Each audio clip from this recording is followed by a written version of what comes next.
Tapi yang dialami Nabi Sallallahu Alaihi Wasallam itu puncaknya ada di Isra dan Mi'raj.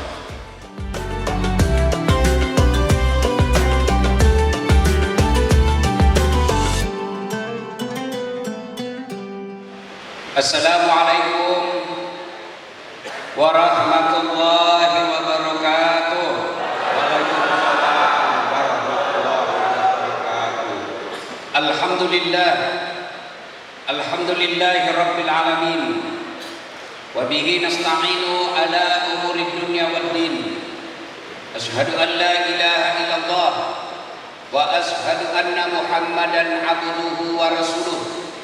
Allahumma salli ala Sayyidina Muhammad wa ala alihi wa sahbihi ajma'in. Amma ba'd. Faqad qala Allah subhanahu wa ta'ala fi kitabil karim. Bismillahirrahmanirrahim. Ya ayyuhalladzina amanu dukhulu fis-silmi kaffatan wa la tattabi'u khutuwatis syaitan innahu lakum aduwwun mubin. Wahai orang-orang yang beriman, masuklah engkau ke dalam Islam secara sempurna, bukan Islam pencitraan, bukan Islam dadakan karena pemilu, bukan Islam pilcaleg, tapi Islamlah secara benar.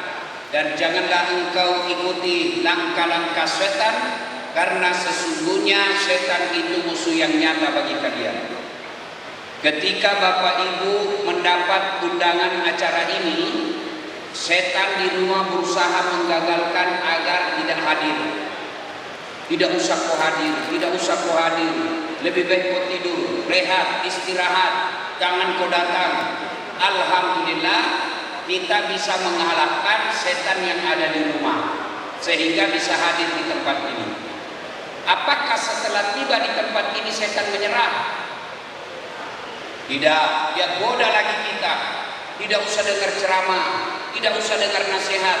Pegang HP-mu, pegang HP-mu, pegang HP-mu, pegang HP-mu. Itu ibu-ibu yang pegang HP itu kena godaan setan. Bagaimana kamu dengar ceramah kalau kau sibuk begini? Kalau sudah dikasih tahu dengar ceramah sambil pegang handphone itu temannya setan, masih juga dia pegang HP-nya, bukan lagi temannya setan, dia sudah jadi setan. Mengganggu orang. Simpan dulu HP-nya Bu ya. Simpan Bu. Bisa? Ibu-ibu yang pegang HP selama saya ceramah, saya doakan suaminya kawin lagi. Baru disimpan HP-nya. Kenapa bapak-bapaknya yang amin? Simpan HP ya Ibu, bisa Bapak Ibu simpan HP-nya dulu ya. Bisa ya? Ustaz, kita merekam Ustaz. Kalau Bapak rekam pasti gambarnya tidak jelas, suaranya tidak jernih. Gimana caranya Ustaz? Ada kamera saya bawa. Ada kamera saya bawa. Tapi kau bawa pulang kamera Ustaz? Gampang. Nonton nanti di YouTube Isra Mi'raj PUPR Provinsi Jawa Timur. Nah, muncul ini acara. Kalau sudah nonton, jangan lupa like and share. Sudah putar Ustaz? Tidak mau tak putar HP Ustaz? Aku yakin tidak ada kuotamu. Simpan dulu HP-nya Bu ya, bisa? Bisa Bu? Bisa? Kita dengar ceramah dulu, ringkas saja. Soalnya ini panas betul. Saya tadi di pesawat saya membayangkan PUPR itu kan nyaman, banyak proyek di situ. PUPR itu kan besar anggarannya. Kok bisa kita panas begini ya? Allahu Akbar. Gaspol atau rem-rem? Gaspol atau rem-rem? Betul? Betul? Oke. Atuh, acara kita Isra Mi'raj.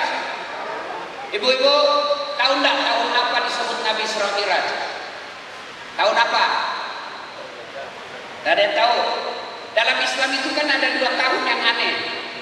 1 tahun Kacita, 2 tahun Gajah. Tahun Gajah, tahun lahirnya Nabi. Kenapa disebut tahun gajah? Ada gajah yang datang mau menyerang hancurkan Ka'bah, dihancurkan oleh Allah melalui burung ababil. Kejadian besar itu maka disebut tahun gajah. Tahun yang kedua disebut tahun duka cita. Kenapa tahun duka cita? Karena ada dua orang yang mencintai dan dicintai Nabi meninggal pada tahun yang sama.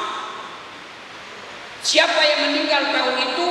Paman beliau Abu Thalib dan istri beliau tercinta Siti Khadijah. Nabi kehilangan dua orang yang paling dicintai, terutama istri beliau. Nabi bersedih ditinggal istrinya, sampai Nabi bersabda, barang siapa seorang istri, seorang perempuan meninggal dunia, lalu suaminya berduka terus mengenang kebaikannya, maka itu ciri-ciri wanita penghuni surga. Dengar ini Bu, Ibu, kalau besok-besok Allah takdirkan ibu lebih dulu meninggal dari suami, ibu pilih mana? Kalau disuruh pilih, lebih dulu meninggal suami atau istri, ibu pilih mana? Siapa? Suami. Setengah mati kita cari tamuan mendoakan. Ibu pilih, kalau misalnya disuruh pilih, ibu yang meninggal duluan atau suami? Kasihan kita Pak, setengah mati sampai pensiun kita bayar cicilan. Doakan kita meninggal duluan. Anggaplah ibu meninggal duluan, anggap. Lalu suaminya berduka terus mengenang kebaikannya. Ya Allah, kenapa istriku ini meninggal?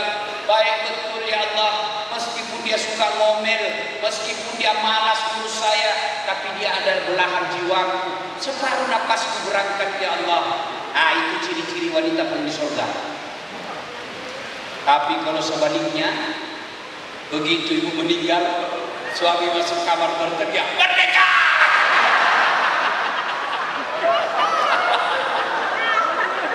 Itu ciri-ciri wanita penghuni neraka. Bu, ini kita sekarang laki-laki, istri-istri kita kurang ngurus suami, kurang ngurus anak. Kenapa di Indonesia banyak koruptor? Kenapa di Indonesia banyak pejabat selingkuh? Kenapa di Indonesia banyak pejabat salah gunakan SPJ?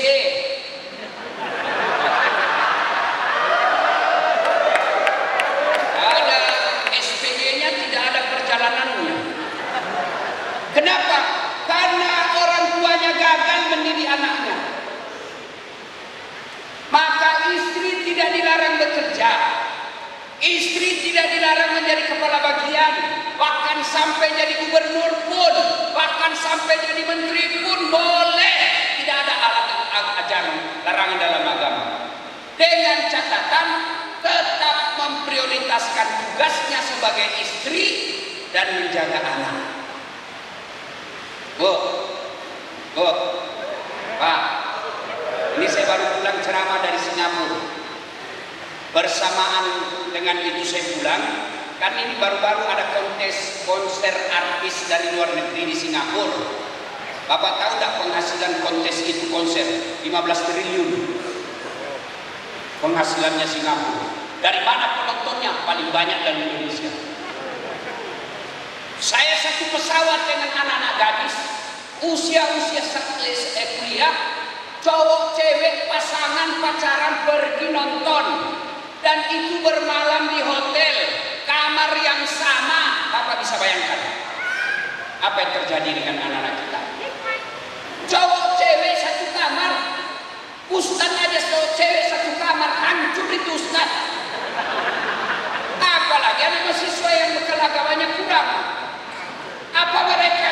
Apa anak-anak yang pergi nonton ini bodoh? Anak-anak yang rendah sekolahnya, mereka tinggi sekolahnya, tidak mungkin berani kalau dia bodoh ke Singapura. Apa mereka anak-anak miskin? Tidak, mereka anak-anak orang kaya, biayanya sampai puluhan juta. Lalu apa yang kurang? Akhlak. Bu, kalau anak kita menonton tidak dilarang, tapi sebagai istri Kalau dia bertanggung jawab terhadap anaknya, temani, jaga anakmu pergi nonton konser. Gak usah jaga suamimu. Cuma ibu sekarang lebih dijaga suaminya daripada anak gadisnya. Apa itu suami sudah pensiun? Sudah buka-buka sakaratul maut. Gak usah kau jaga, dia sudah mati sendiri. Ya, tapi yang perlu kita jaga itu anak kita yang lagi balik, anak kita yang belasan tahun, anak kita yang cewek. Itu yang ibu harus temani, bukan suamimu. Kenapa?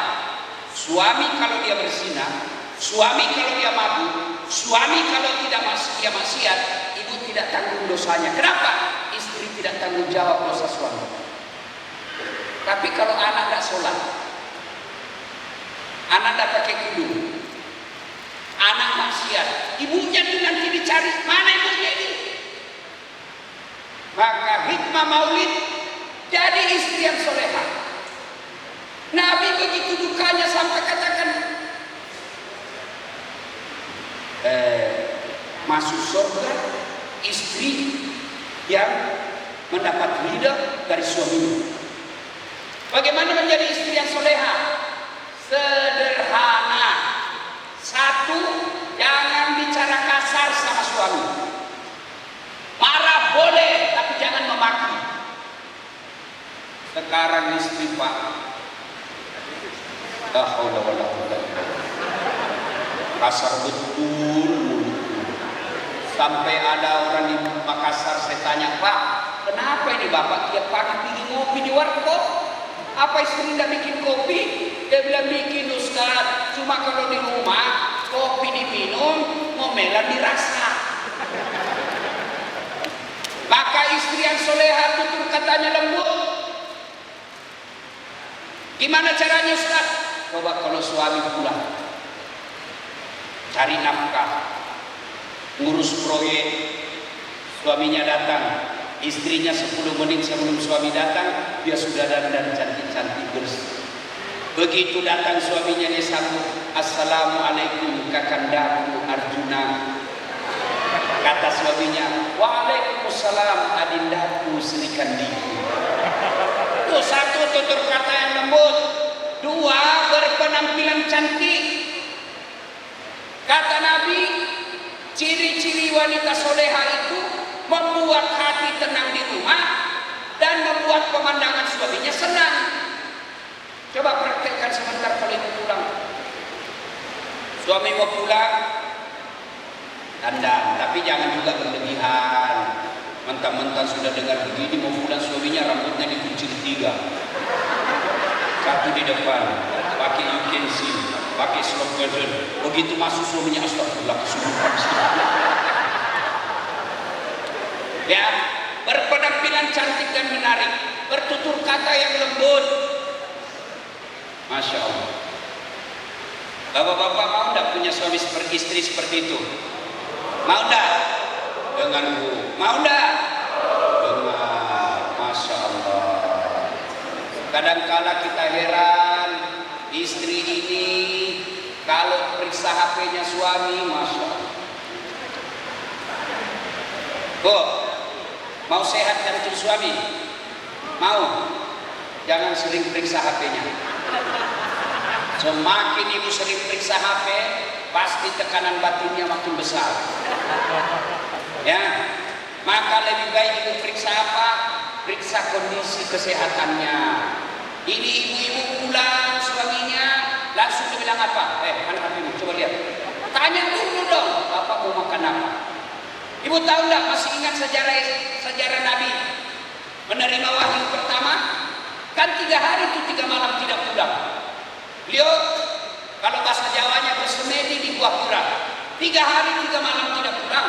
Begitu Nabi pulang menerima wahyu, Nabi bersabda, wahai istriku, saya kedinginan, tolong selimuti saya. Apa kata Khadijah? Sami'na wa ata'na. Saya dengar dan saya taat. Coba kalau ibu-ibu 3 hari 3 malam tidak ada kabar suami. Di WhatsApp cuma dibaca, di telepon di reject. Tiba-tiba suami pulang, selimuti saya, Bu, saya begini. Kira-kira ibu nasi selimuti? Dan seselimuti bu, udah interogasi dari mana kau? Makanya wajar ketika Nabi sudah wafat istrinya Aisyah, Khadijah, beliau tidur bersama Aisyah. Nabi bersabda, rindu betul sama saya Khadijah. Rasa-rasanya ada Khadijah di rumah ini. Terompak kakinya, sandalnya terasa terdengar. Khadijah cemburu. Ya Rasulullah, saya ketiduri, tapi Khadijah yang kau ingat. Apa sih kelebihannya Khadijah? Bayangkan, Nabi tidak marah, Nabi hanya tersenyum. Kau tidak bisa membandingkan dirimu dengan Khadijah. Oh. Maka bubu, kami dengar ini perasaan laki-laki, mewakili ini bapak-bapak ini. Oh, kami ini laki-laki tergantung istri. Kalau istrinya sopan, istrinya ngurus anaknya, istrinya ngurus pekerjaan rumah tangga, ada perempuan yang goda di luar, apa katanya? Maaf, istriku bidadari di rumah. Insya Allah, kok bisa? Saya begitu. Saya ini kan banyak sekali godaan. Allahu Akbar. Banyak cewek-cewek curhat. Tapi apa? Saya tidak bisa lupakan namanya itu di rumah. Mama saya, istri saya Pak, kalau mau keluar rumah jam 4 subuh, saya sudah ke bandara, dia ikut itu kasihan. Dia bawa ransel berat, karena banyak elektronik di dalam. Saya bilang, usah kau bawa, angkat saya berat. Dia bilang apa? Ini ransel tidak ada artinya, beratnya daripada berang pikulnya Ustaz cari nafkah. Enak kita kalau istri begitu. Begitu saya naik mobil ibu, dia cium tangan. Sudah cukup tidak? Dicium lagi jidatku. Ini satu kali. Ini juga. Ini agak lama. Bapak-bapak pernah begitu ibu, Pak? Masyaallah. Coba amalkan. Persoalan kita, bangsa kita ini rusak, banyak yang bermasalah, berawal dari rumah tangga. Berawal dari rumah tangga. Jadi istri tidak dilarang bekerja, istri tidak dilarang jadi politisi, istri cuma wajib ngurus suami. Yang kedua, urus anakmu. Ibu-ibu, dengar ini bu. Ibu. Kalau ibu nanti meninggal, siapa yang doakan ibu? Suami. Kawin lagi. Benar. Sampai ada di Makassar ibu curhat. Dia bilang, Ustaz, jelek betul sifat itu tetangga. Kenapa ibu? Masa baru 3 bulan istrinya meninggal, belum lagi kering kuburnya, dia sudah kawin suaminya Pak Ustaz. Saya bilang, itu tetanggaku masih hidup istrinya, dia kawin lagi. Bu, Pak, Bapak kalau Bapak meninggal, siapa yang doakan Bapak? Ini temanmu di kantor PUPR. Tidak bakal dia doakan Pak. Paling dia doakan kita cepat pensiun supaya dia ganti. Apa? Bapak semua punya grup WhatsApp. Coba kalau lihat ada orang meninggal, apa mereka kirim doa? Tidak. Apa dia kirim? Stiker. Innalillahi wa inna ilaihi raji'un. Tidak juga baca doa. Maka siapa yang doakan kita? Allah. Alangkah bahagianya tuan-tuan haji. Begitu kita sudah pensiun usia senja, kita sudah tidak mikirkan sembako, kita sudah tidak pusing dengan uang rekening listrik, kita tidak pikirkan lagi rekening air. Kenapa? Karena ada anak kita yang berebut membayarkan, mengisi sembako orang tua. Alangkah bahagianya seorang pegawai tua pada saat mereka sudah pensiun, anaknya sudah berlomba-lomba nabung duit untuk mengumrahkan orang tua. Tapi itu makhluk yang sangat jarang. Yang banyak kita lihat orang tuanya pensiun, sampai pensiun pun orang tuanya masih minta dibayarkan cicilan rumah. Apa anak yang salah? Tidak. Suami istri, orang tua. Maka Nabi rumahnya kecil, tidak pernah dapat gaji honor, tidak pernah dapat rumah dinas. Alhamdulillah. Sampai sekarang slogan yang paling sering kita dengar, baiti jannah, rumahku laksana surga. Ibu bapak, hikmah pertama dari maulid ini, yuk jadikan rumah tangga kita rumah tangga yang bahagia. Jangan sampai suami istri tiap hari bertengkar, hamil lagi. Maka bahagia kita, hikmah Isra Mi'raj pertama, bawa pulang. Mari bahagiakan rumah tangga. Tidak mungkin rumah tangga kita bahagia tanpa konsep agama. Dua, hikmah Isra Mi'raj. Ketika Nabi berduka, Allah perintahkan kepada malaikat Jibril, Jibril, kau turun jemput kekasihku Muhammad. Bawa 3 malaikat menyertaimu, Israil, Israfil, Mikail. Kamu turun jemput Muhammad. Saya mau bawa hidup dia. Karena beliau lagi berduka, ditinggal istri. Maka Allah ingin menghiburnya. Kemana Allah ingin menghiburnya? Ke Ancol? Tidak. Kemana Allah ingin menghiburnya? Ke Singapura? Tidak. Kemana? Bertemu dengan Allah. Maka turun malaikat Jibril, jemput Rasulullah. Ya Muhammad, saya diperintah Allah untuk menjemputmu menghadap kepada Allah. Kata Nabi, siap, laksanakan. Maka terjadilah Isra. Adik-adik ini anak-anak sekolah di belakang, ada yang tahu apa itu Isra? Yang tiap tahun kita peringati? Atau bapak-bapak pegawai, apa itu Isra? Ada yang tahu apa Isra? Hah? Perjalanan. Jadi kalau saya dari Jakarta ke Surabaya, itu juga Isra namanya. Kalau cuma perjalanan, apa itu? Ada yang tahu apa itu Isra? Hah? Perjalanan dari Masjidil Haram ke Masjidil, apa semua perjalanan dari Masjidil Haram ke Masjidil Aqsa disebut Isra? Tidak. Siapa yang jalan? Muhammad. Itulah Isra. Perjalanan Rasulullah Muhammad SAW dari Masjidil Haram ke Masjidil Aqsa. Tujuannya apa? Mau Mi'raj. Apa itu Mi'raj? Dari Masjidil Aqsa naik dari 1 sampai 7, Sidratul Muntaha, Mustawa, Sabaha, ketemu dengan Allah. Mi'raj. Saya mau tanya, Nabi kan mau naik ke langit, ya kan? Bisa enggak Nabi dari Madinah langsung ke langit? Bisa enggak? Bisa. Kenapa mesti ke Palestina lagi? Ibaratnya Bapak mau ke Jakarta, kan boleh dari Surabaya langsung terbang ke Jakarta, direct namanya. Ngapain lagi ambil rute ke Makassar? Kan bocor anggaran, rutenya terlalu jauh. Kenapa mesti lagi ke Palestina? Kenapa tidak dari Mekah langsung ke langit? Allah jawab, linuriyahu min ayatin. Allah ingin memperlihatkan tanda-tanda kebesarannya. Apa saja yang diperlihatkan? Banyak sekali Allah perlihatkan perumpamaan. 1, ada orang menanam 1 biji. Pak, nanam 1 biji, bro, tiba-tiba langsung tumbuh. Hebatnya langsung berbuah. Hebatnya lagi langsung panen. Hebatnya lagi petik muncul buah baru. Petik muncul buah baru. Tanam langsung panen. Di Jawa Timur, Pak Kadis, ada enggak di sini tanam langsung panen? Ada kira-kira Bu? Tanam langsung panen. Ada?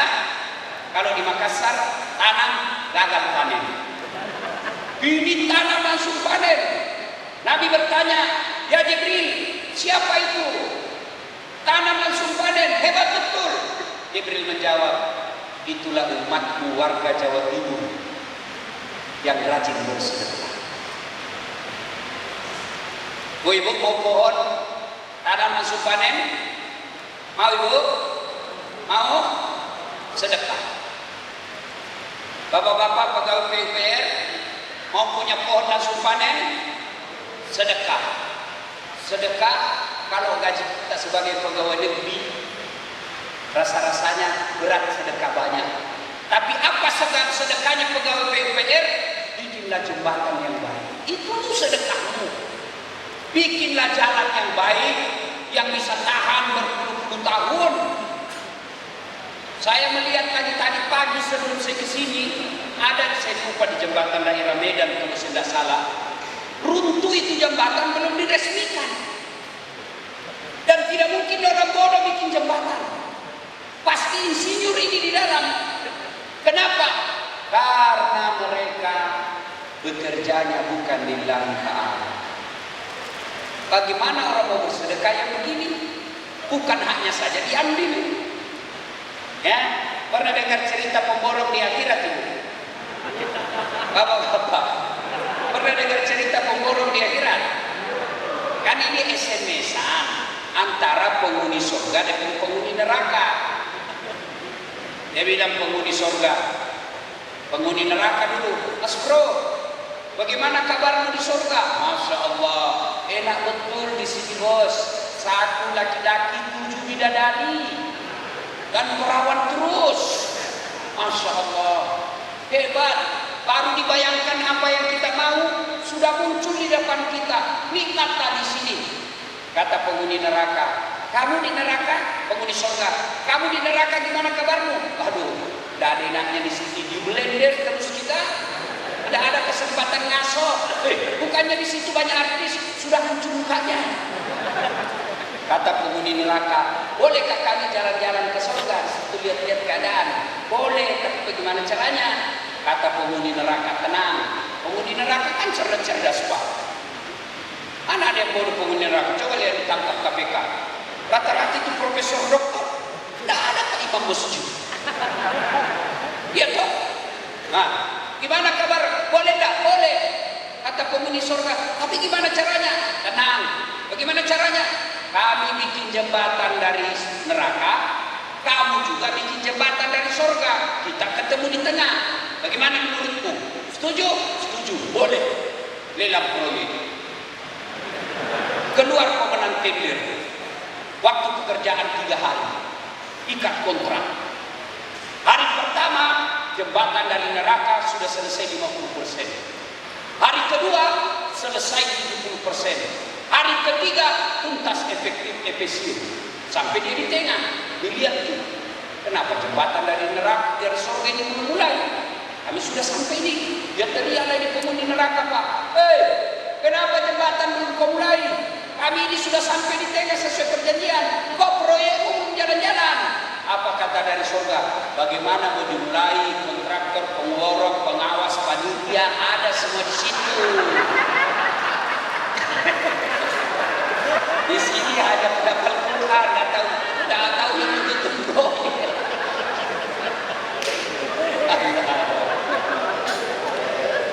Hati-hati Pak. Ya. Nah, jadi banyaklah diperlihatkan sedekah, ibu-ibu, sedekah Bu ya. Apalagi masuk Ramadan, sedekah. Ini saya lihat ibu-ibu ini banyak semua gelang emasnya, mas-masnya. Ibu, kalau ibu meninggal, siapa yang pakai itu emas ibu? Siapa? Anak, istri kedua. Kawin lagi suamimu. Waktu ibu meninggal dia menangis. Ini ibu cincin kawin kita dulu. Dia tarik, dia gantung. Dia ambil lagi gelangnya, ini gelang kita usia pernikahan 10 tahun dulu. Dia ambil emas Dubai. Dia ambil lagi kalungnya. Oh ini waktu kita pergi umroh itu saya belikan kau. Sudah itu habis gelangnya disimpan. Ibu sudah masuk di kubur. 3 bulan kemudian suami kenal sama janda. Pegawai honor.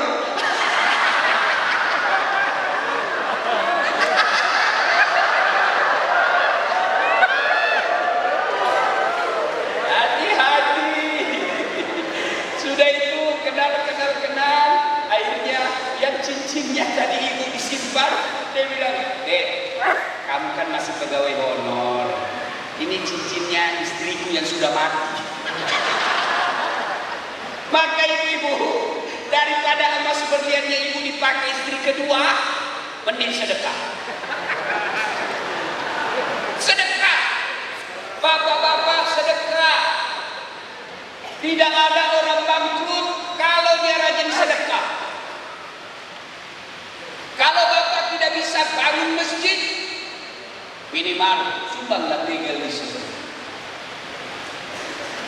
Kalau bapak tidak bisa gaji imamnya, gajilah cleaning servisnya di tuan-tuan yang ada di depan saya. Tidak mungkin lagi bapak bisa penghafal Quran. Tidak mungkin lagi bapak bisa menjadi penghafal Quran. Apa sudah tertutup peluang jadi dapat pahala penghafal Quran? Tidak. Gimana caranya? Santuni penghafal Quran. Bapak-bapak, gak usah jadi ustaz. Berat. Gimana caranya supaya dapat pahala ustaz? Urus ustaz. Ya ketawa saya sini-sini. Ini juga kita umat Islam kalau bicara ustaz, dia bilang ustaz kan harus ikhlas. Salah pengertian soal ikhlas. Ya ketawa saya sini-sini. Kadang-kala kita ini Pak umat Islam lebih hormati artis daripada ulama. Ulang tahun kantor dinas, undang artis, kasih bisnis kelas, 4 orang manajemennya, kasih hotel bintang 5, dari bandara kalau kasih acara, kawal tentara polisi. Apa dia datang bawa ini artis? Alamat palsu. Gue kelihatan dadanya, kelihatan pahanya. Goyang lagi depan kita, cikampe, kasih alaya. Enggak juga kita dikasih pegang, Pak, dikasih dia saja. Dikasih uang 100 juta. Sampai di Jakarta, uang 100 juta itu dia pakai narkoba. Giliran Bapak butuhkan penghafal Quran, Pak Imam, Bapak jemput. Enggak, Bapak kirim Grab motor. Motor tua lagi. Tidak ada stang kakinya satu di belakang. Gantung kasihan kakinya Pak Imam di belakang. Kehujanan lagi. Satu mantel kita berdua. Undut terus Pak Imam. Sudah sampai deh sedikit lagi Pak Ustaz. Sudah sampai lagi 2 tikungan. La ilaha illallah. Pak Ustaz mau pulang, kau kucak-kucak itu uang 50.000 kasih masuk kantornya. Apa kau kucak-kucak? Nah ini bukan uang korupsi.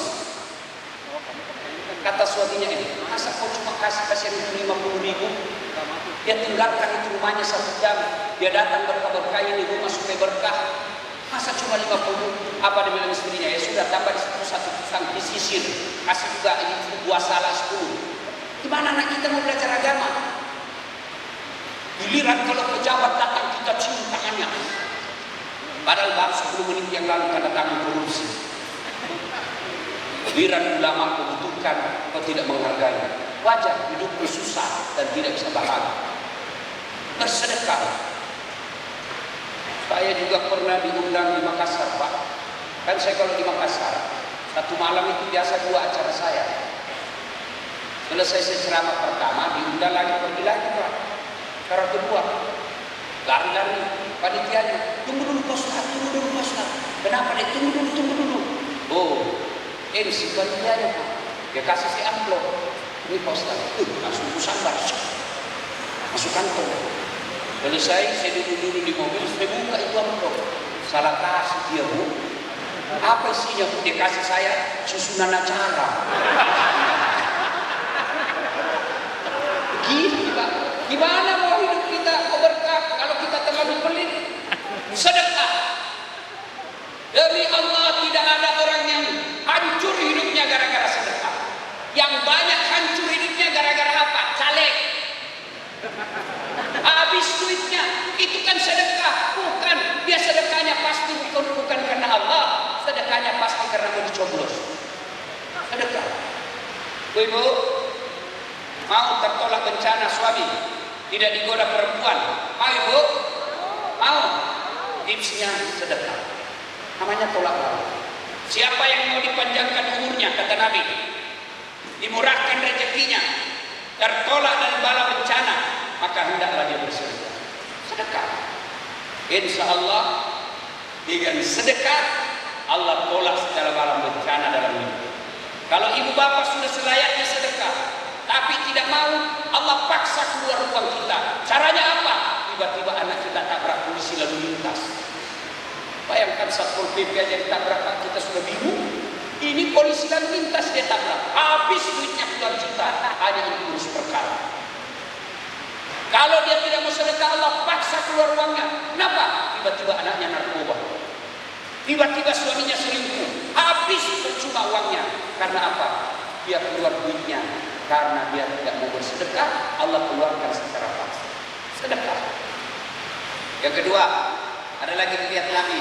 Apa dilihat Nabi? Ada perempuan kukunya terbuat dari tembaga api neraka, cantik sekali, tapi dia cakar-cakar mukanya. Sakit, tapi dia cakar. Sakit, tapi dia cakar. Lalu dia makan bangkai orang mati di depannya. Kata Nabi, ya Jibril, siapa itu? Bodoh betul. Dia tahu sakit, tapi dia cakar. Dia tahu bangkai, tapi dia makan. Siapa dia Jibril? Jibril menjawab, itulah umatmu yang selalu cerita dan cari-cari kejelekan orang.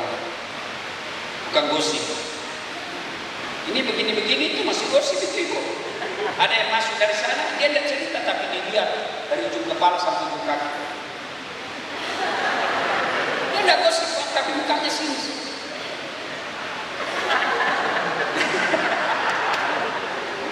Ya, apalagi dilihat oleh Nabi.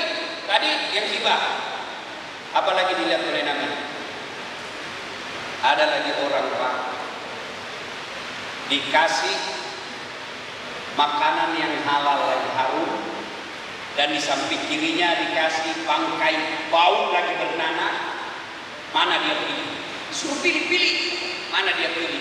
Dia pilih bangkai bau lagi bernanah dan bulatan daripada daging yang matang. Lalu Nabi bertanya, ya Jibril, siapa itu Jibril?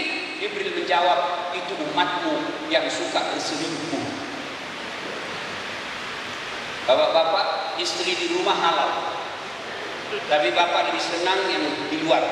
Maka resepnya kata Nabi, kalau kau melihat perempuan di luar dan kau terpesona kepadanya, segeralah balik ke rumahmu. Karena apa yang dimiliki perempuan di jalan itu sama persis yang ada di rumahmu. Tidak percaya periksa. Tapi dia bilang cita rasanya beda, Ustaz. Yang keempat, apalagi dilihat Nabi? Ada lagi dilihat Nabi, Pak.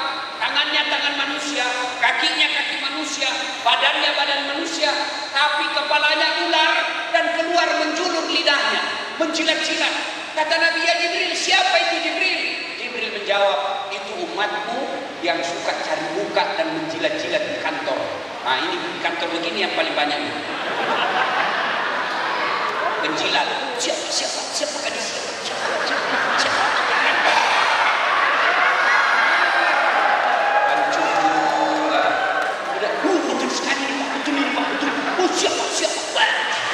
Ini yang rusak kantor ini, yang ini penjilat. Dia tidak tahu, dia tidak punya skill, tidak punya keterampilan, tidak punya SDM yang baik, tapi mau dapat jabatan, akhirnya menjilat.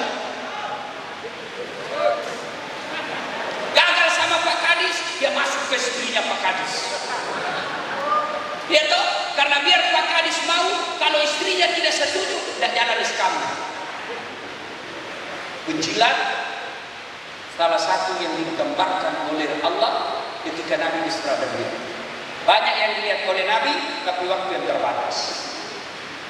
Sampailah Nabi di Masjidil Aqsa, naik lagi ke pertama, sampai lagi ke 7, Sidratil Muntaha, berdialog dengan Allah. Lalu Nabi mengajukan proposal, ya Allah, umatku ini kecil-kecil, umatku ini pendek-pendek umurnya, kasihlah keistimewaan. Maka Allah memberinya perintah sholat yang awalnya 50 kali sehari semalam. Allah dengan kasih sayangnya lalu dijadikan 5 sehari semalam. Bagaimana seandainya jadi 50 kali sehari semalam, Pak? Tidak ada lagi kesempatan menjadi pegawai. Baru keluar rumah, hayya 'alas shalah, sholat lagi, keluar dulu salat lagi. Mau lagi pergi survei, hayya 'alas shalah, sholat lagi. Alhamdulillah tinggal 5. Nah, pesan yang kelima Isra Mi'raj. Semua orang punya masalah. Nabi ketika duka, Allah kasih bukan perintah puasa. Nabi ketika duka, Allah perintah bukan perintah sholat. Apa yang Allah kasih? Allah berita duka, Nabi sedih, lagi masalah, Allah bukan kasih perintah haji. Apa yang Allah perintahkan? Apa Ibu? Isra Mi'raj apa yang dikasih? Sholat. Berarti kalau ada masalahmu, sholat itu. Pegawai PUPR, ada enggak orang di sini tidak ada masalahnya? Ada? Apa masalah kita dulu selesai di teknik? Mau sarjana. Sudah sarjana selesai masalahnya, mau jadi pegawai negeri di kantor PU. Sudah jadi pegawai di kantor PU selesai masalahnya, mau jadi kepala bagian. Sudah kepala bagian selesai masalahnya, mau jadi kepala dinas. Sudah kepala dinas selesai, mau jadi sekda. Sudah jadi sekda selesai, mau jadi bupati. Sudah jadi bupati selesai masalahnya, mau 2 periode. Sudah 2 periode selesai masalahnya, mau jadi gubernur. Sudah jadi gubernur selesai masalahnya, ditangkap KPK. Tidak ada orang, tidak ada masalahnya. Ini ibu-ibu ini muka-muka penuh masalah semua ini. Anak darat tidak ada masalahnya. Pegawai honor lebih-lebih. Ada pegawai honor di sini. Namanya PTT, pegawai tidak tetap. 5 tahun kemudian PTP, tetap tidak pegawai. Dan kasihan ini pegawai honor. Paling banyak kasihan kerjanya, kurang gajinya.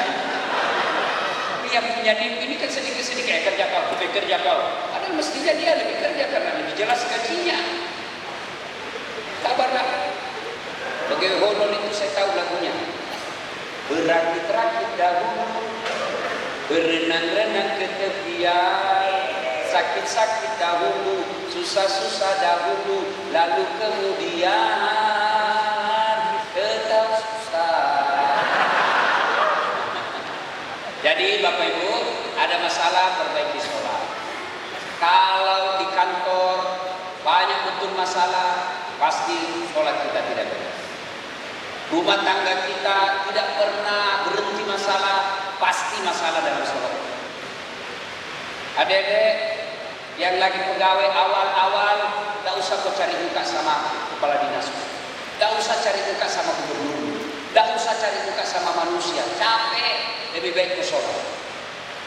Perbaiki sholat. Kalau ada di sini pengambil kebijakan, ya Allah takdirkan punya kuasa, ngambil kebijakan penentu, Bapak kalau mau mengangkat seseorang, dia sholat. Kalau dia beres sholatnya, insya Allah dia baik kerjanya. Tapi kalau tidak sholat, jangan percaya, pasti pencari muka. Tuhannya jadi ibu. Sholat. Ibu-ibu apa alasan ibu tidak mau sholat? Biasanya ibu-ibu banyak tidak sholat karena haid. Ya toh, kata suaminya biasanya cuma 5 hari. Ini sudah 7 hari kau belum sholat. Apa kata istrinya? Belum bersih Pak, masih ada sedikit-sedikit. Kata suaminya, kau bohong. Apa bohong? Saya kasih lihat kau. Sholat. Saya sholat Ustaz. Betul Bapak sholat, tapi main-main. Sholat tidak semangat. Oh. Iya, ada. Sholat kau ngopi. Allahu Akbar. Ibu ketawa karena membayangkan diri sendiri. Sampai ada di Makassar tanya saya, Ustaz, boleh tidak sholat tidak pakai BH? Kenapa bisa Bu? Dia bilang panas Ustaz. Boleh tapi namanya tidak ikhlas. Bayangkan kalau ibu tidak pakai BH sholat. Allahu Akbar. Kalian terlipat. Bu, ibu, bu, bu, mau pergi ketemu kepala dinas, tidak pakai itu, bisa kira-kira ibu? Mohon maaf Pak Kadis, tempelin ke istrinya. Ya, itu manusia, ada pensiunnya, masa ketemu Allah pakaian seadanya? Penyakit kita umat Islam paling besar, al-mutahawil bis sholat, yang menganggap enteng sholat. Puasa, setan tidak terlalu menggoda, silakan kau puasa. Haji kalau perlu tiap tahun kau pergi umroh, update status. Tapi begitu Bapak tidak mau sholat, setan berusaha menggagalkan. Kenapa? Karena sholat ini, kalau dia tidak sholat, semua amalmu tidak ada gunanya. As-salatu min tawbaih, as-salatu min tawbaih. Sholat itu kuncinya kebaikan, sholat itu kuncinya surga. Di kantor ini, apabila ada perintah dari Pak Menteri PUPR, sifatnya hanya pemberitahuan. Biasanya Pak Kadis di WhatsApp saja.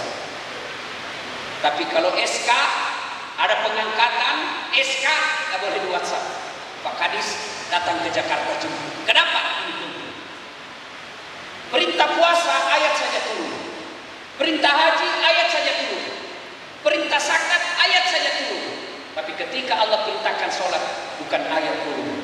Langsung dijemput oleh 4 malaikat menghadap kepada Allah. Kenapa? Ini perintah penting. Saya lagi sakit Ustaz. Kok kalah sakitnya Nabi Ayub? Ayub alaihissalam menurut ilmu kedokteran sampai detik ini belum ada satu manusia yang mengalahkan penyakitnya Nabi Ayub. Tapi beliau tetap ibadah kepada Allah. Saya sakit Ustaz. Apa? Sariawan. Ya kok sakit salat sariawan Pak? Ayo. Ya. Apa tahu kalau sariawan? Apa? Tidak ada Pak. Bapak tidak haji tetap Islam. Bapak tidak puasa tetap Islam. Bapak tidak bayar zakat karena tidak mampu tetap Islam. Tapi sholat tidak lakukan, kata Nabi, kau kafir di hadapan Allah. Tidak bisa berdiri Ustaz, duduk. Tidak bisa kena air, tayamum. Tidak ada hafalan siapa berjamaah di masjid. Biar kau diam sah. Orang yang tidak sholat, tidak ada keselamatan dia akan dapat dunia sekian. Sebagai pegawai, kalau Pak Kadis tidak senang Bapak, ada pilihan tidak? Bapak-bapak, misalnya Pak Gubernurnya tidak, Ibu Gubernur tidak senang, ada pilihan tidak? Ada pilihan Pak? Ada, pensiun dini, tidak ada urusan lewat Pak Kadis. Tidak, bukan lagi bos kita. Iya kan? Ibu-ibu, Bu, suami kasar, pelit, tidak mau cari nafkah, ada pilihan tidak? Ada pilihan? Ada. Pulangkan saja aku pada ibu atau ayahku. Cerai. Selesai. Bapak-bapak istri suka ngomel, kasar, tidak tahu jaga anak, tidak tahu pelihara duit. Ada pilihan Pak? Ada. Malah bapak pilihannya 2. 1 cerai, yang kedua tambah jadi 2. Ya Pak. Ayo. Sedulur-sedulur merantau ke Sulawesi, di sana ternyata tidak nyaman, ada pilihan tidak? Ada, balik lagi ke Jawa, mangan orang mangan yang penting ngumpul. Iya toh, dunia menderita masih ada pilihan. Tapi kalau masuk kubur, ada pilihan. Ibu masuk kubur tidak enak, tidak nyaman, ada pilihan. Keluar dulu deh, menderita. Begitu kau keluar, satu dunia viral video. Ayo. Dan orang yang menderita di kubur itu, mereka yang menganggap dari surga. Tidak ada gunanya kita habis-habis anggaran di tempat kubur. Kalau pulang dari peringatan Isra Mi'raj, sholat kita belum selesai. Bagi kita yang sudah sholat, ayo hidupkan sholat jamaah. Saya bangga sekali lihat di sini pensiunan, karena begitu pensiun masih aktif untuk luruskan. Ibu-ibu yang suaminya pensiun, jaga perasaan. Karena biasa lelaki kalau sudah pensiun kena penyakit postpausi, gampang tersinggung. Adalah pensiun Makassar.